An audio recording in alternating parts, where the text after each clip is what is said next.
Townsend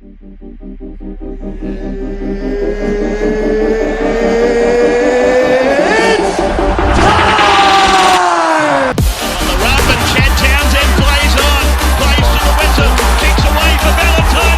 Townsend! I love this game.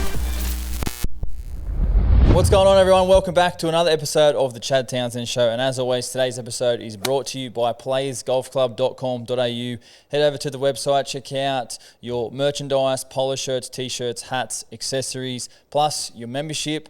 Everything is there for all your lifestyle, leisure, and golfing needs. So make sure you check it out, playersgolfclub.com.au. I'll bring him in like I always do, the wonderful, my co-host today. He's done such a great job over the past probably 2 months, and that is Elliot Lovejoy from Triple M. Mate, thanks for coming on again. I don't know if I've done a great job. I got a message from my nan last week who randomly watched this. I didn't even know she could work YouTube. And Your nan? Yeah, she said my posture stinks, and I quote. So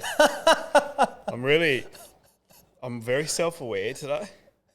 Yeah. Like, I feel like I'm sitting comfy, but my posture stinks. Well, Nan, like... Nans know, you know what I mean? Like, Nan's never wrong. So when Nan talks, Yeah. you listen to Nan. she could be your oldest ever watcher. I don't want to be ageist, but she's Yeah, I mean, well, 82.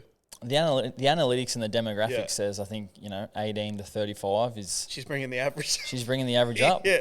which we love. This is a Shout podcast out. for everyone. Yeah, she's a Sharks fan too. So Oh, wow. There you go. Yeah, good stuff. Yeah. Yeah, Fond memories of you. well, how about do you want to give her a shout out down the camera? I Or? don't really know. She had to go at me. She had to go. Oh, mate, a little bit to talk about. Obviously, today, as we record this podcast, it is November 1. It's a big day on the league calendar, which is exciting for players and fans and teams heading into the new league season, which we will discuss later on in today's podcast. But first, let's review the Pacific Test. Australia beat New Zealand 36-18 in Melbourne on the weekend. Mate, what did you make of the game? Just, 36-18 Australia. I know how confident you were tipping Australia. I was quietly smug on my New Zealand tip on the weekend. I really thought Australia few out. It's going to be a really close game. There's 4 points in it. Did you see Australia dominating the way they did? I felt like New Zealand could hardly get in the game. I know it was 18-12 half time. It was a try right on the buzzer. Yeah, I mean, probably not as much as they did, but I mean, they did score 2 really late tries, which did blow out the score.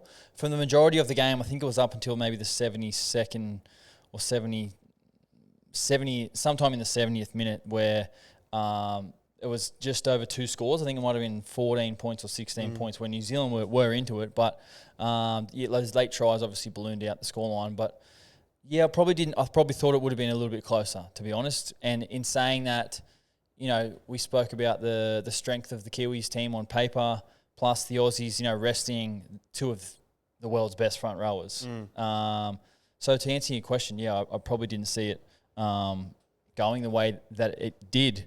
Both teams completed at 82%, which is, great numbers for both teams. And I want to give a quick shout out to Valentine Holmes, who scored his 20th try in his 20th game for Australia. Absolutely phenomenal.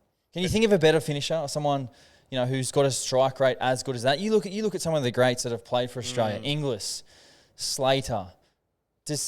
In my opinion, he's up there. Yeah, he's probably the best in terms of record. I think the only one that compares is in State of Origin with Darius Boyd. Yep. His record in Definitely. Origin was stupid. But yeah, Val, it was a great story actually of 2 very different stories on the wing, because Val gets 20 and 20 and Dylan Edwards got his first, which is pretty special too. That is cool. And Daly Cherry Evans also played his 20th Test match as well. So some really cool milestones for those 2 boys. You want to notice that on their jersey, something that Mal Meningo had brought in, when they play a milestone Test match, they get a little emblem on the side. So if you're watching next week, I think keep an eye out for Daly, DCE and Valentine's, I think left or right arm. They've got like a little patch there which denotes 20 Test matches. They do the same in Origin as well, so pretty cool touch. Like we said, Val opened the scoring off a kick from Tedesco, which was on the money. And Tedesco, not really known for his kicking game, but I thought he summed it up really well. Val, had a little bit of work to do, but finished and put it down. Next, it was Thomas Flegler, who made his debut. made an error, gave New Zealand some good field position. And I want to talk about this try because this was probably, there was some great tries throughout the whole game, but this was probably one of my favourite tries, and it was because it was set up by a halfback and he's playing what's in front of him. So I'm going to go through this one just a little bit, and it was Jerome Hughes when he gets the ball, and if you pause it as the play ball happens, you'll see where Tedesco is, and he's on the other side of the ruck, and he's at a defender, which means he's one off the ruck. So the ball comes out to Jerome Hughes, who's noticed where Tedesco is, and keeping in mind that this is all happening in split seconds, really, really quick. So Jerome Hughes has noticed that Tedesco's not there. He sees a bit of space behind, and he puts it on the toe into basically no man's land when no one's there. Briton Okora reacts, floats out a little bit and through the line, picks up the ball and scores around a try. Absolutely phenomenal piece of play from Jerome Hughes.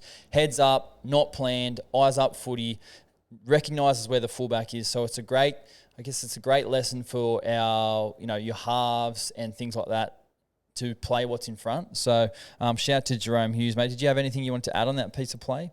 Another try for Briton Okora too. Yeah, we know how much we love Nakora, but yeah, Hughes when he's on, I actually thought he played pretty well on the weekend. Is one of my favourite sevens to watch.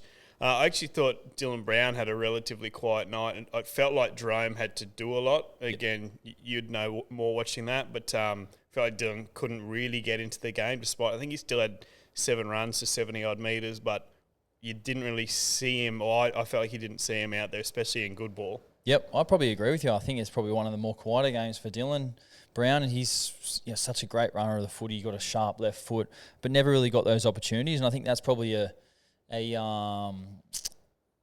good piece of homework by the Aussies, not giving him those opportunities that he likes to take. So, how's this? Actually, when watching the game, and I'm thinking, geez, there's Jerome Hughes is playing for the Kiwis. There's Munster. There's Harry Grant. That's just the Melbourne 6, 7, and 9 just playing Test match footy. And let's be honest, if Pappenhausen hadn't had that horrendous run with injury, he probably was a red-hot chance somewhere on the field for Australia. So, but there's no other team that has that, and then you just go back to like the old Storm teams and you're like, they're just carrying over from, Billy, Cooper and Cam. Yeah, well, look at the entire Pacific Championships that Falongo, who's their third-string fullback, was playing first-string fullback for Samoa during it as well. Obviously, other like Will Warbrick and people. I sort of looked through a few years ago. I thought, when is the Melbourne dynasty going to end? I just don't know that it ever does with the players they managed to grab and the players they managed to produce. They're so good behind the scenes. Yep, I couldn't agree more. I think even this year, I know we spoke about early on in a podcast about Melbourne still finishing inside the top 4 this season, but probably being disappointed with their year and how they finished. And Melbourne are an organisation I have a lot of respect for, admire. I love their coach, Craig Bellamy. So it'd be great to be a fly on the wall in some of his meetings and their preparation and things like that with Bellyache, I think. Have you ever had a one-on-one yarn with him, just away from the field, away from any cameras, anything like that? No, I haven't. The most I've actually spoken to him was after grand final qualifier in 2018. Melbourne beat us in Melbourne to get into the grand final. And he came up to me after the game and shook my hand and said I had a great season and keep your head up high. And, I don't know, just that really just stood with me. I was like, mate, I'd really, really appreciate that. Like, you're, in my opinion, one of the greatest coaches of all time. He's come up, he's given me a handshake, looked me dead in the eye and a few compliments. So I thought that was pretty cool. Did he, even though that Sharks-Storm rivalry, you were there in the height of it, there was some angst in that. I used to live in regional Victoria for a bit, and I would drive an hour or so whenever the Sharks would be in town because I knew there'd be a stink in that Storm game. Even though you wanted to belt all those players, did the Sharks players still respect and like Craig Bellamy? Oh, without a doubt, 100%. I think going back to some of those days where the rivalry was at its highest was like both teams didn't like each other on the field. It was so good to watch as a fan. There was mouthing off, walking off at half time. There was mouthing off in the scrums. There was... Will Chambers nearly retired a few of your blokes with his words. There was like extra intent in every tackle. Like it was just, you just wanted to beat them. And it was two high quality teams. But at the end of the day, our coaches like Flano always had a lot of respect for Craig Bellamy, and I think vice versa. Bellamy had a lot of respect for Flano, who they know each other. So, the respect was always there between both teams, but there was also like genuine, dislike and wanting to beat each other. And I think it obviously heightened through that period between 2016 and 2019. I think those couple of years where there was a few players on either side who were getting stuck into it. That was, and obviously you never go past the Cowboys, Broncos, or the South Roosters, but during that time, that was my favourite rivalry to watch. Yep. It was so good. You knew you were up for a big game when you were playing Melbourne. But, mate, back on the test match, and I want to give a massive shout-out to Hamiso Tabuai-Fidow. This is probably, in my opinion, his best game of his career on the biggest stage there is in rugby league, playing for your country. He's playing at left centre, which is probably not his favourite position. But in my opinion, it was just like, wow, I am a premier centre. I thought he was phenomenal. I thought he looked great. He looked happy. He was thriving. He's smiling. He's setting up tries. And I thought, to be fair, he was all over Joseph Manu. I thought Joey Manu was probably going to be really disappointed with his performance on the weekend, which is going to be scary this weekend because a fired-up Joey Manu is going to be a problem for the Aussies. But your thoughts on Hamiso this week? Last week, I thought he was phenomenal. Freak. He looked a class above the classiest player in the... When you think about the last 10 years, if you were hand on heart, you have to say the best centre of the game has probably been Joey Manu. Consistency-wise and all that. There's obviously a few others in the mix, but I could be missing someone. But I think you'd have to say Joey Manu. Yep. I agree. And I think that's why I think the problem for Australia this week in a fired-up Joey Manu is dangerous. But what if the Hammer does it again? Then what do we start saying about him? And I know Wayne Bennett has his own plans and they're not going to be altered from a couple of test matches. But you would have to watch that. If he dominates Manu again this weekend, does he think, all right, is he a centre? He's a phenomenal fullback. He's got so many skills there, but he's going to be playing centre in State of Origin for the foreseeable. Probably for all of his career with Ponga and Walsh being young guys. Yep. I definitely agree. And Jake Avrillo coming in who can play fullback and plays it well. Farnworth. Yeah. I mean, they got options. I've never coached a game of rugby league, but I'd be tempted to put Jake Avrillo at one, put Hammer in one centre and Herbie on the other because that's the best centre pairing in the competition. Yep. And let us know out there if you're watching the podcast. Drop a comment.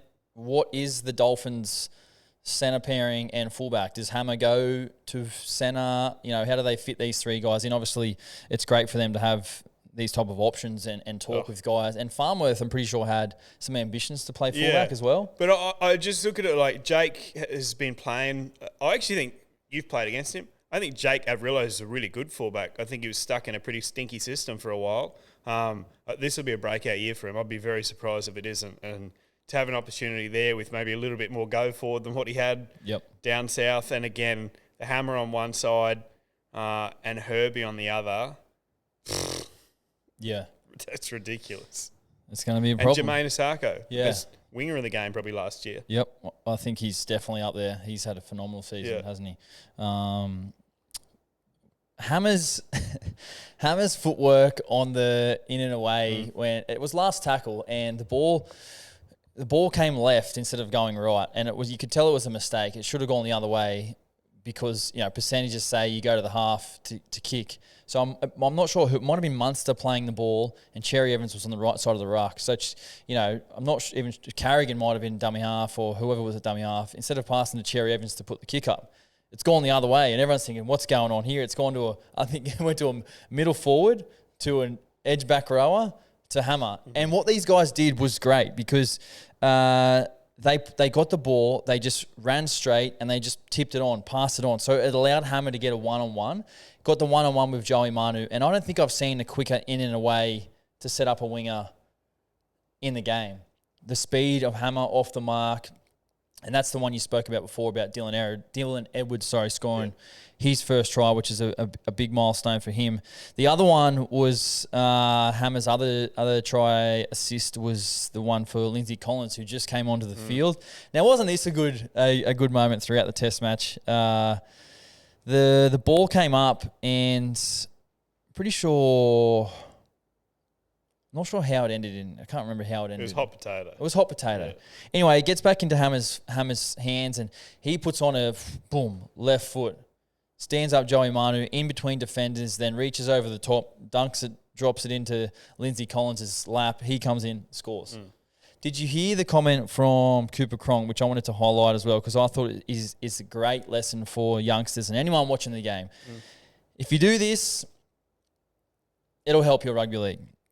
And the comment was that if you keep moving, good things will happen to you. And it is so true, because Lindsay Collins, if you go on the wide angle, you see that Collins is just moving. He's just moving. He's just jogging. He doesn't stop. He keeps himself in position ahead with the play, and he gets rewarded for a try. Your thoughts on Lindsay Collins this game and this season, this year? Oh, his best season in the NRL.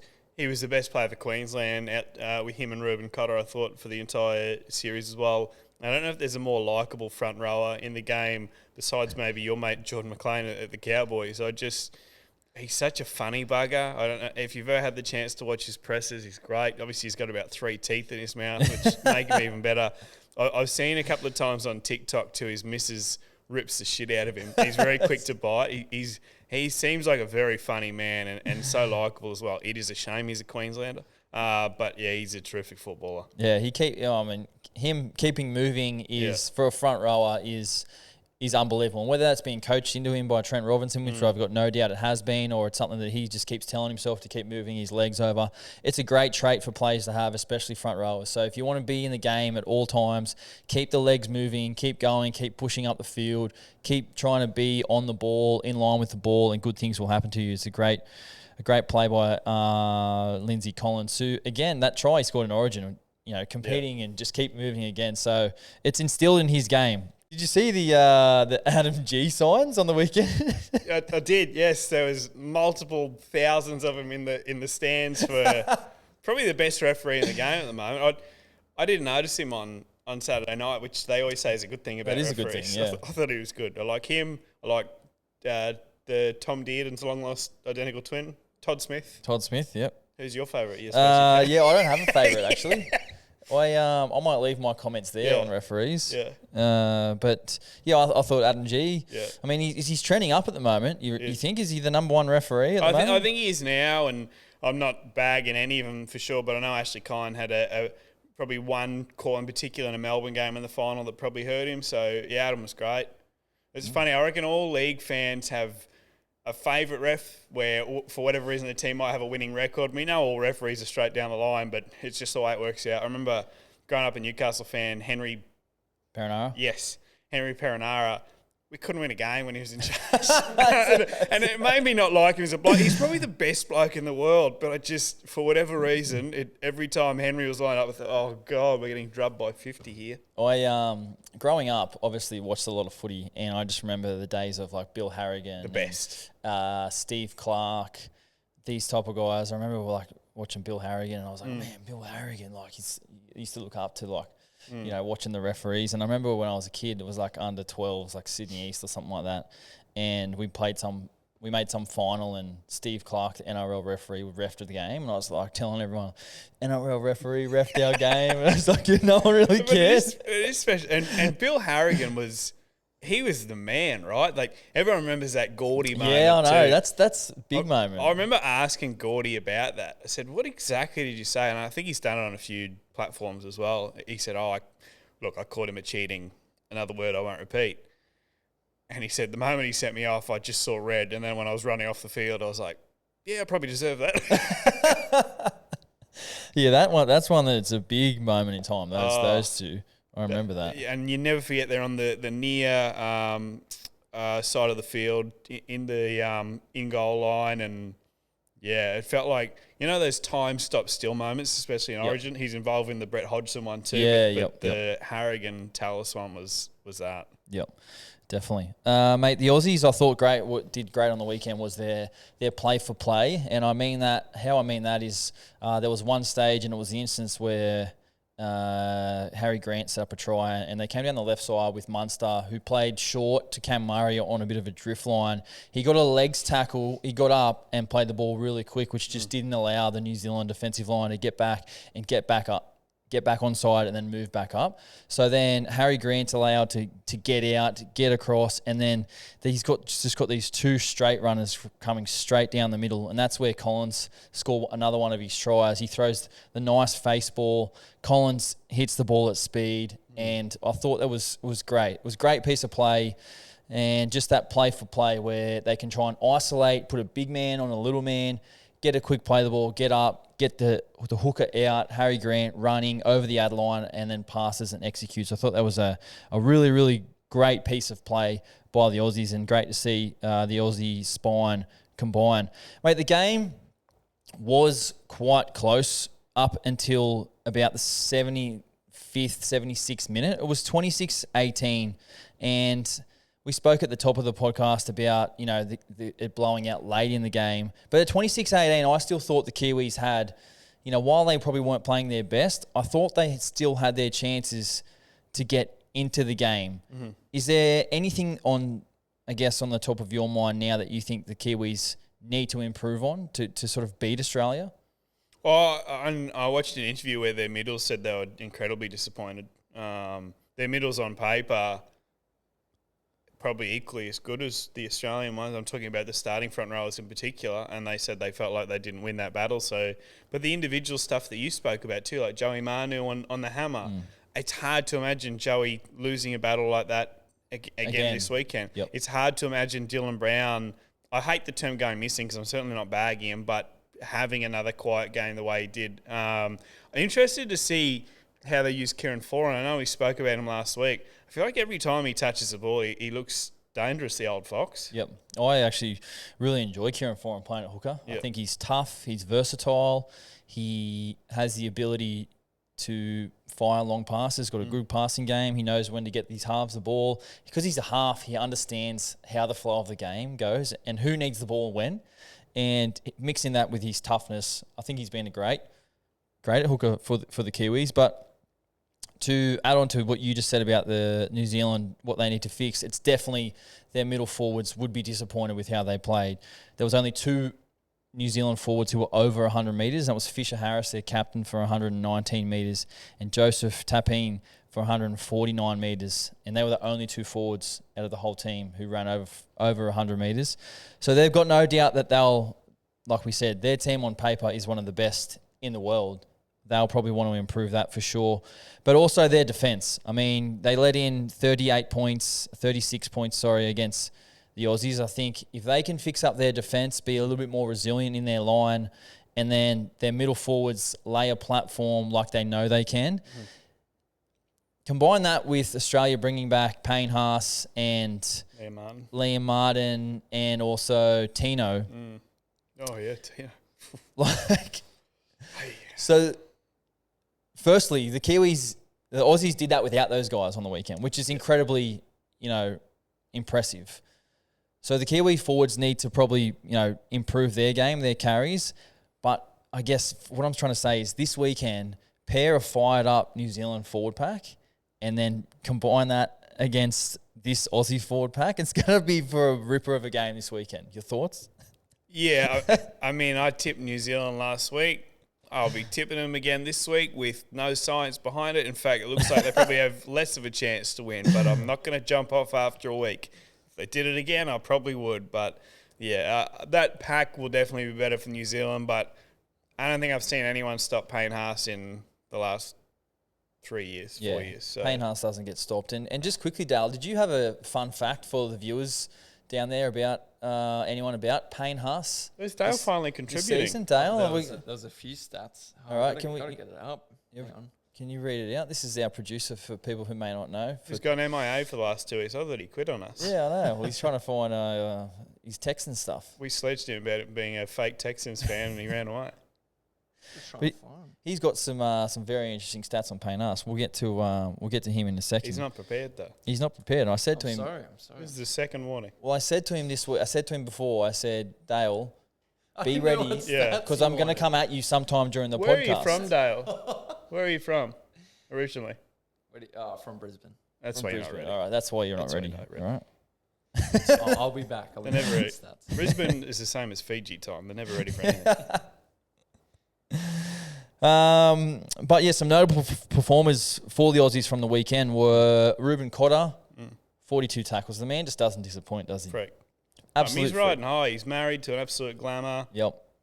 You know, he's living his best life. He's living his best life. He's Yeah. playing for Australia. Yeah. 42 tackles on the edge as well. Played in the edge back row position, which he doesn't usually play at Clubland. Tedesco, does it surprise you that he got 203 metres? No, Just quietly going about his we business? talked about this, didn't we, at the Yeah. start of the I Pacific know, mate. I'm a Championships? Teddy fan. I No, love Teddy. I know.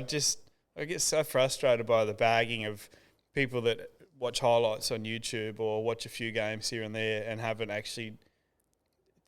Teddy is the World Cup winning captain. Teddy's done it all in the game and has done nothing to lose his spot in that Australian setup. You win a World Cup as skipper, you get another shot. And if they picked another Australian team for a new tour next week, he'd be captain again. Yep, agree. Lindsay Collins, as we said, scored 2 tries, 124 metres off the bench. Carrigan, 166 metres off the bench. And Hamaso, 2 try assists. And his defence, footwork, everything. Hammer was on fire. Dale, you're back. The stats. All right, here we go, ladies and gentlemen. Lock in. It's Dale's stats time. All right, we should get a camera on Dale. What do you reckon?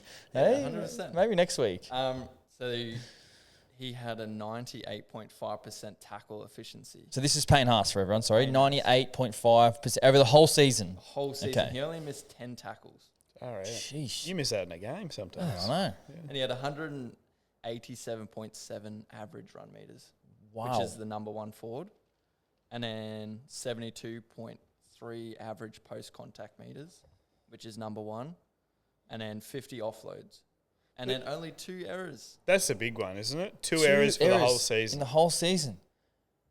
Wow. Have you ever shook his hand? Has he got hands like Yeah, I've shook his huge hand. mitts? Yeah. He could probably, I can't like really Shaq remember. carries a Yeah. basketball. He could probably do that. Oh, with yeah, footy. he'd be able to carry it one hand for Yeah. sure. I can't really remember if he's got big hands or not. He's a big human, though, so you'd say He's he's a got big big human. hands.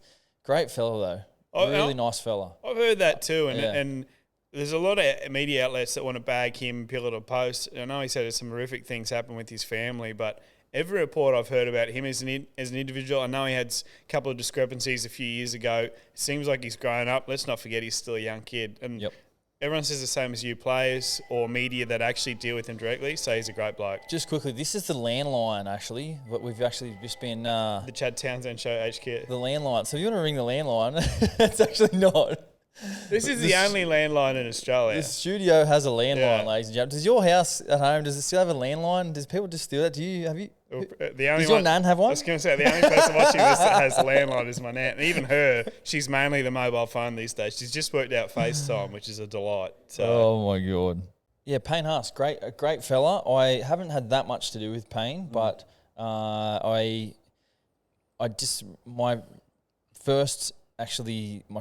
first impressions and speaking to him is just really great fella, very softly spoken.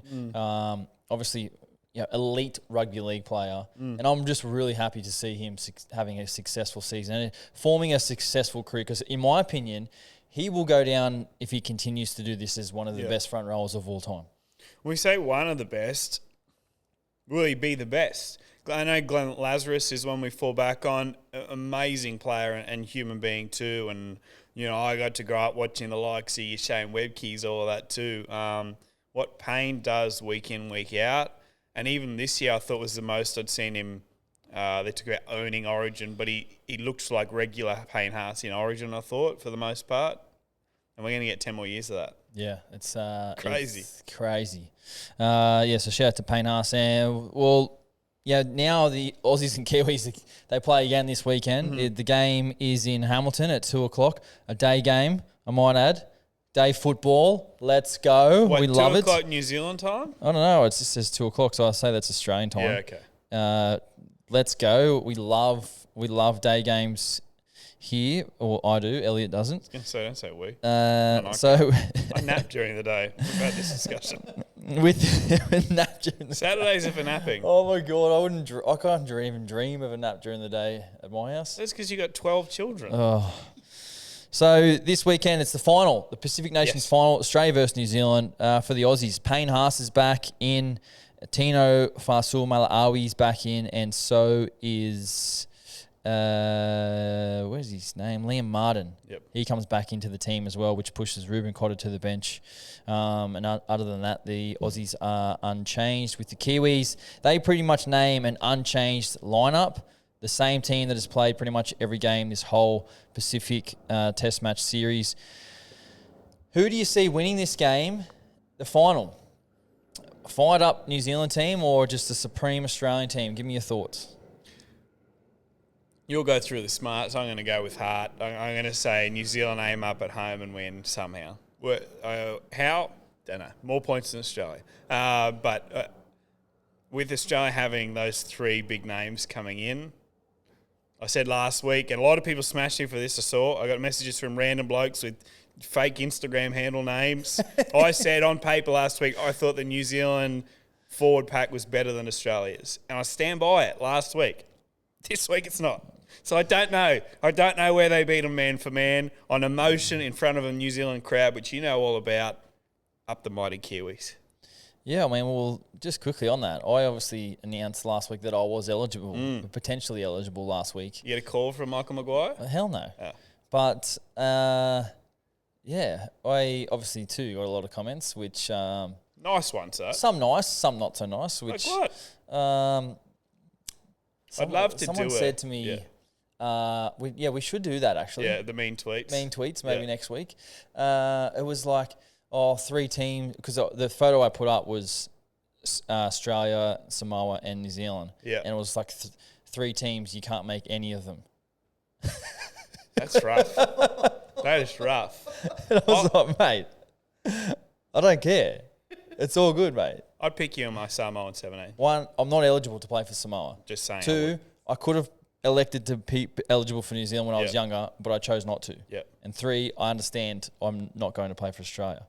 So we should do a mean tweets, actually. I'd love that because the internet, you said it last week, is undefeated. It is undefeated. And if you don't laugh at that and laugh at yourself, then you get sad. And that's why. Yeah. I love the internet, obviously, but I will never take on the internet. No. Because the internet will remain undefeated. Is it? Yeah. Oh. But I am going to go with the Aussies. I just think their team, the way that they've played this season, bringing back the 2 big guns in the front row is going to be a one to watch. So really look forward to that forward battle with Fisher-Harris, Leota versus Tino and Payne. I think that's going to be phenomenal. The daytime haka is going to be great. It's going to be a huge game. And do I think New Zealand can win? I do. I do think they can win. But they need to be much better than they were last week. And it's going to start with their middle forwards, the way they carry the ball, their aggression. They need to fix up their defence. And if they do that, it'll give themselves a chance to win. But I just see Australia winning, so I'm going to tip Australia. Do I have to throw out a score? Or can I just tip them? No, go man of the match instead of a score. Okay, man of the match, Payne Haas. Let's go. We're on the Payne Haas train. We're on the Payne train. Yeah, okay. Yes. Yeah. All right. Give me a man of the match. Your man of the match. I'll go Dylan Brown to turn up and have a whale of a game. Wowzers. Look, I've tipped New Zealand with no math. Obviously, I'm going to go a roughie for man of the match as well. Aussies love a roughie, mate. Love an underdog. Exactly. Love an underdog. And what do Aussies love doing? Betting against their team. So that's what I'm doing this week. Yeah. All right. So there you have it. A little bit of a preview for this week's game. It's going to be a huge game, by the way. And the last bit of today's podcast is today is November 1. So it is start of the new league season. Most teams who didn't make the 8 are back today. Back at training, all the young kids are back. So the guys who have done less than 4 preseasons are all back today. They get 7 weeks off. The guys who have done 4 or more preseasons get 9 weeks off. So that if your team doesn't make the 8, you're back today, November 1, which is 8 weeks before Chrissy, which is a long, long time. But November 1 brings a lot of news. It triggers a lot of opportunity for players now. For people who may not know, this now means that players who are in the last season of their contracts, they are able to negotiate with rival teams. We'll always talk about the free agents, and not all of them will sign now or before the season because they're able to. Yep. Some of them wait till the season starts, and clubs, will wait till they see some games. But obviously, it's more like the big dogs, the big names who are the ones who can potentially sign at this stage. And most notably, last season it was Stephen Crichton, who this time last year signed a deal to move from Penrith to the Bulldogs, which was well before a ball was kicked. And it's not the players who are the ones out there saying to their managers, go and talk to other clubs, go and do this right now. It's usually the conversations are initiated between the managers and the clubs, and the players just like, yeah, mate, if you were to tell me like it's, what's happening, otherwise I'm just like, it's all good, like just going with the flow. But it's a really exciting time for players coming off contract because of the unknown. Like what's going to happen beyond next season, you don't know because your contract ends. So it's like, do you stay? Do you go? What are the offers? And then, there's some big decisions to be made, some life-changing decisions. Obviously for a lot of players, it's, family, money, opportunity, all these reasons as to why you might change clubs or whatever it is. But like I said, it's an exciting time, and it's like buying a house or a car. For people who may not know, it's like if you're buying a house, you've got the agent or the player and the agent and the club, and it's like the player and the agent want the most money, and the club wants the least amount of money. So it's like a negotiation. You kind of find a middle ground, and it's exciting going back and forth and seeing what and who's willing to offer what. But I've come up with some of the biggest names who I think the most exciting players who are now eligible to speak to other clubs, and I'm going to toss them up to you, and I want you to let me know, and we'll have a discussion about whether you think they'll stay or they'll leave. And the first one is Jerome Luai. Does he stay or does he go? I just can't see him leaving that Penrith setup. The only way I see him leaving is if they do lose a couple more this year, and they have had a couple, poached, obviously Crichton, before that Kickow and whatever, but I just don't see any reason for him to leave if his big thing is winning. He played his juniors with Nathan Cleary. He might earn 150 more a year at another club, but it sounds like they're still offering a fair chunk of money. Penrith, I think he stays. Yeah, I think he stays too. And if I'm Jerome Luai, there's still a lot of time to secure the bag. Like in his career, he's still, I'm not sure exactly how old he is. I think he's mid-20s. So if he was to stay, obviously all of this season and then an extra 2 more, after that, then it's like, mate, I can go and get my bag somewhere else. You know what I mean? If need be. Yep. He's still there.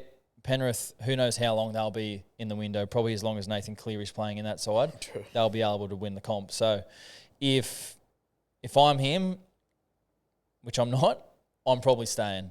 And then after that, it's like you re-look at it. But having offers and seeing the difference, and it's pretty wild.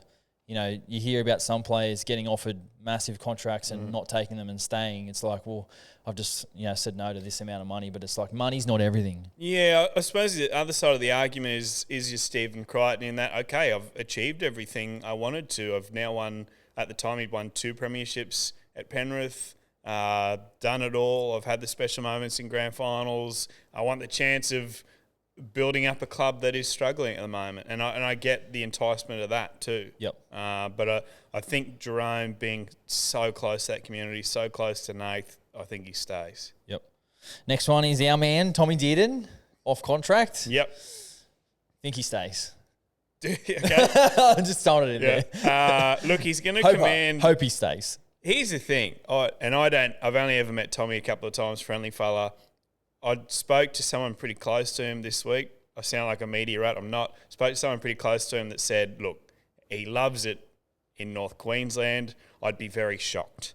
But they're floating around numbers like $1 million a year at somewhere like the Dragons. So I'll say Tommy stays, but he won't be a cheap keep. Yeah. Boys have been giving him a little bit of stick, but that's all part of it, being off contract. But, we'll move on from Tommy and we wish him all the best with his decision.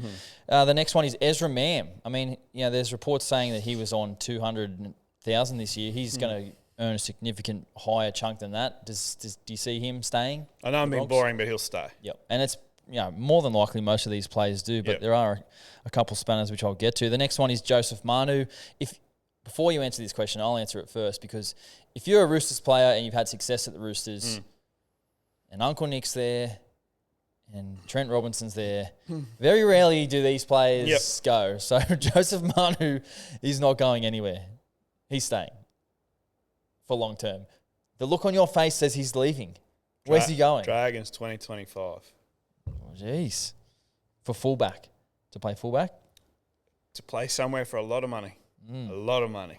Dragons are cashed up, aren't they? They want to make the double play on him and a 5/8 that rhymes with Schmom Schmearden. I don't think Tom goes. I just have a fit. And look, going through my past predictions, I'm probably way off. He probably signs on for the rest of his career at the Roosters. I just got a feeling. I think he goes to the Dragons. Yep. Okay. The next one is your man, Novocastrian, Bradman Best. Does he stay or does he leave? Worried about this one. The Tigers can afford to make him the highest paid centre in the game, the highest paid centre in history. I think he goes. I think he goes to the Tigers. Are you saying that to be an a-hole, or you genuinely think that? A bit of both. Bit of both. Yeah. I think he stays. I think he goes. I think he stays at Newcastle. They're having a bit of success there at the moment. Why would you go to the Tigers currently? It's cash, money. Yeah, but... Cash money. Cash money not to get good ball. Like, he's just hit... I'm convincing myself. He's just, had a consistent year where he stayed on the field. Yeah. What a year as well. Like, just great year. And I love footy stories where people prove others wrong. Oh, you can't do this, you can't do that. Remember all the hoo-ha about him getting picked in Origin?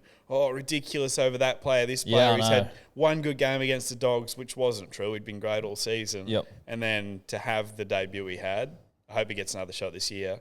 Yep. But as he's wearing a nice jersey, stays.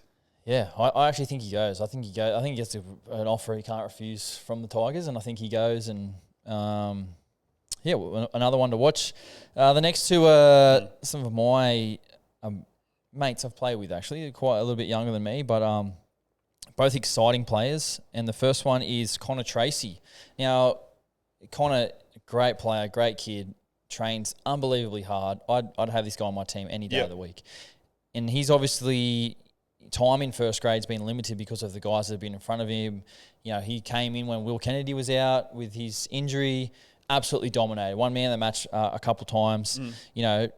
Does he leave? Does he stay? What do you think with Connor, young Connor? Goes and has to, because I agree wholeheartedly, and I reckon every rugby league fan, nuffy like myself, you love Connor Tracy.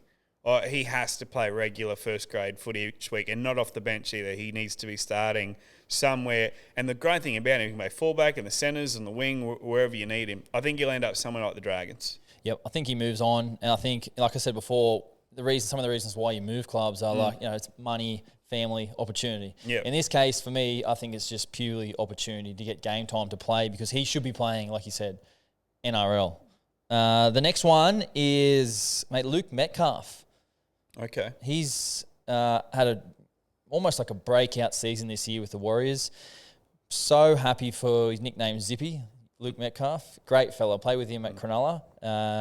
And the thing with Zip is that he probably will continue to work on his being on the field, because he's missed a little bit of time with injury. But he showed this year that he is a class player. And we actually had a few conversations back and forth when he was negotiating to go to New Zealand. He asked me what New Zealand was like, and I said, mate, you should go there. Great club, great spot to live. You will thrive there. And I think he's done just that. Do you see him staying at the Warriors? Obviously, they got Tamare as well. As Sean, and I think Ronald Volkman's still there, and even Chanel now. So 5 halves, obviously something's got to give there. But I think Luke Metcalf is their future at the Warriors. I think he stays. I think he goes. I think, and this is me planning that he stays on the field because I desperately want to see him. I agree with you. I think he's one of the most exciting talents in the whole competition. His New South Wales Cup stats, ridiculous. He went through a stage where he literally scored in, I think, 12 straight games or something like that. His try involvements are crazy. And we saw, I reckon it took him about 3 or 4 games to click for the Warriors this year. When he did, outstanding. He was just run first. He was so good to watch. Obviously, another injury at the back end. I think with the amount of halves they have there depth-wise, Yep. and the amount of cashed-up clubs, I'll say that he goes. Interesting. Well, that's You know who's, sorry, really quick, you know who's one that I'm really keen to see what happens with him? Jack Wellsby, the England captain. Yeah. I know this isn't a matter of Yep. re-signing or whatever, but Yeah. he's 22, he's a gun, he can play 6 or 1. I hope he's in the NRL ASAP. Yeah. Because I think he's still at St Helens. He is a freak, this kid. He's got a bit of lip too, I noticed, Yeah. actually, on the weekend. He was getting into the Tongan players and they weren't happy about it. I could see him, like, for example, I could see him coming to the Tigers while Johnny Bateman's still there, or any club with a bit of an English connection. Could be the Roosters with Dom Young and Victor Radley too, I guess. Class player. And I hope he comes over too. Canberra with Sticky. We know Canberra love the English players. Well, they don't just signed another Yeah. young bloke this week, I saw. Yep. So I don't know him from a bar of soap, but super talent. Got to come over. Yep. Would love to see him over here. Some other notable players that will be off contract at the end of this season are Nick Meaney, or Dallin Watini-Lesniak just re-signed with the Warriors, so great news for them. There's Nick Kontrick, Talon May, Moses Sully will be an interesting one because he's a barnstorming centre. We just spoke about the 5'8". Halfbacks, Adam Reynolds, Jock Madden, Toby Sexton, Sandon Smith, Chad Townsend off contract all this season. Is this your last? This is my last season contract with the Cowboys. What are you doing? No comment. Billy Walters, Mitch Kenny, Lachlan Croker just re-signed. Underrated player. Yes. Jacob Saifidi, all man from the Knights. Braden Hamlin-Welle, Toby Rudolph from the Sharks in the front row. Jordan Ricky, Helam Lukey, Jaden Sewer, Brendan Piakara.